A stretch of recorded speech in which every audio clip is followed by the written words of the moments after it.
I do get asked a lot, about my education. And it's funny, I hear a lot of, oh, you must have a kinesiology degree. And I always say, no, back in those days when I went to school, that was called phys ed.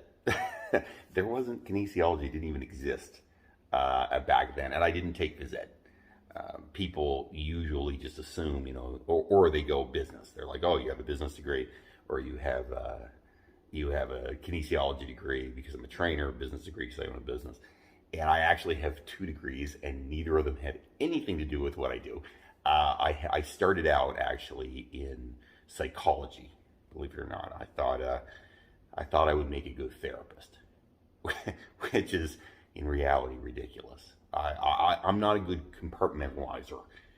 I can't compartmentalize my life up, so hearing a lot of stressful stuff for me would not make me very happy. So I started in psychology, my first year in university, and I actually went 2 years with psychology as a major.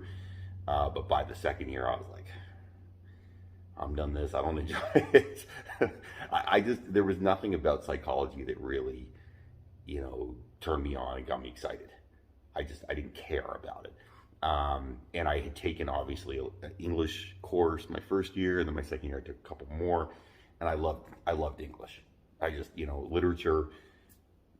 I just find the creativity of it. I like reading. All of that it worked for me. So I started.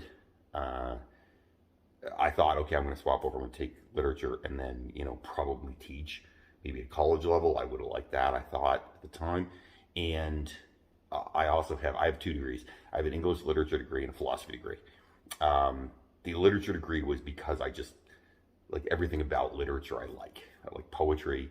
I like prose, fiction, nonfiction. I'm a reading fanatic, and I grew up in a family where my mom and dad read all the time. My dad, when he sort of semi-retired, he was reading like 4 and 5 books a week. He is an avid reader, and I think voracious might even be a better term for his ability to read. And my mom read all the time too. I think probably voracious is a good word for her as well. These are people who loved to read and loved knowledge. So I grew up in that environment. I was read, books as a kid by my parents. They read me poetry as a kid. So that's sort of a background. So it's always been something that I've been interested in, and I like a lot. So, literature was sort of a no-brainer. I loved it. The philosophy side of it was interesting. My first Philosophy 100 course, we walked into class, and the prof did roll call. And then he said, what's this? And he held up his coffee cup. Somebody said, that's a coffee cup. And he said, okay, why is it a coffee cup? And there's this long pause, and then somebody said, well, because you drink coffee out of it. So he said, okay, so it's because of its, what you do with it, its job, that it makes it what it is. People are like, yeah, that's pretty much it. And then he took it over, and he opened the door, and he wedged the door open with the coffee cup. And he said, okay, now it's a doorstop. And somebody said, no, it's still a coffee cup. He said, well, you just said that, what its function is what it is. So if it holds coffee, it's a coffee cup. But if it holds the door open, it becomes a doorstop. And, suddenly people started debating and arguing over it. And it was like the most interesting 45 minutes of my life.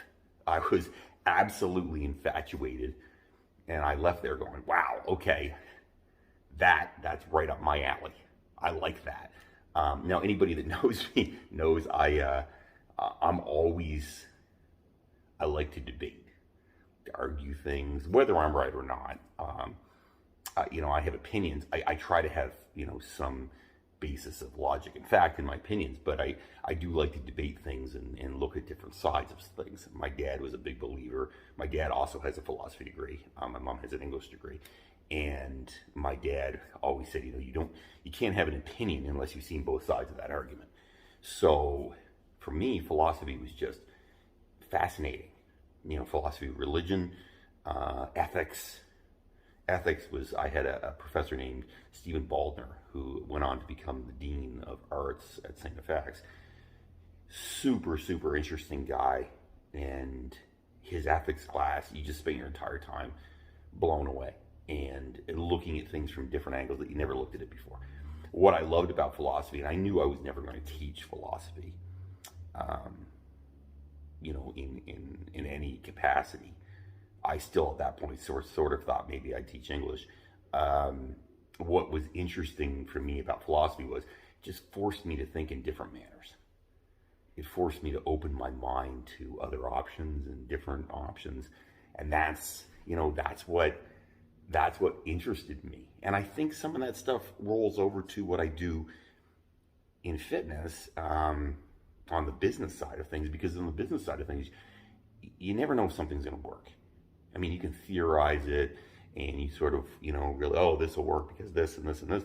Lots of times things don't work. And then you go, oh, shit, that didn't work.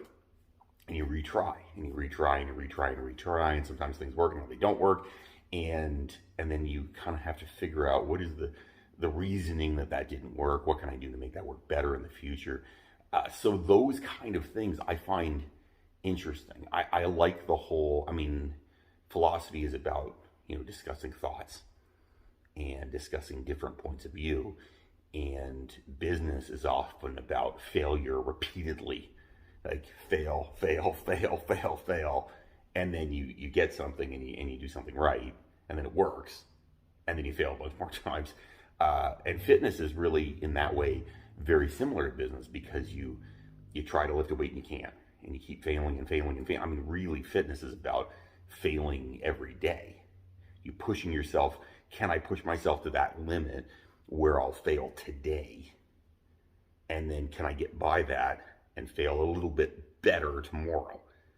So, I always look at fitness in general and business in general as almost being a philosophical thought process, changing your thinking, looking at something critically and saying, okay, this is what I think will work.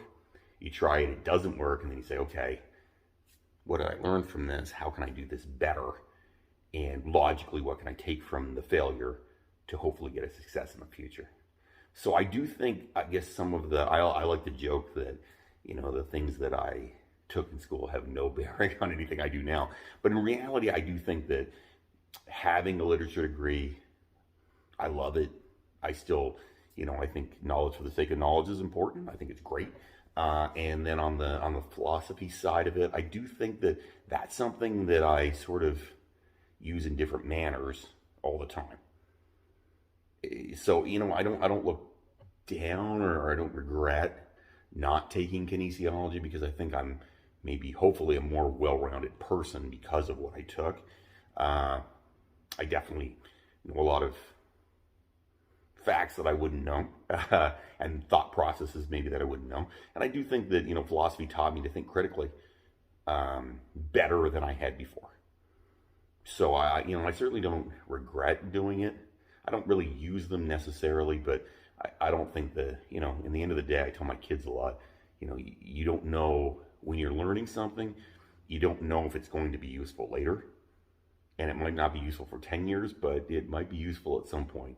So you should always try to get as much as you can out of every experience you have and everything you can learn, because you might get lucky and you might need that in 20 years, and you just don't know you need it right now.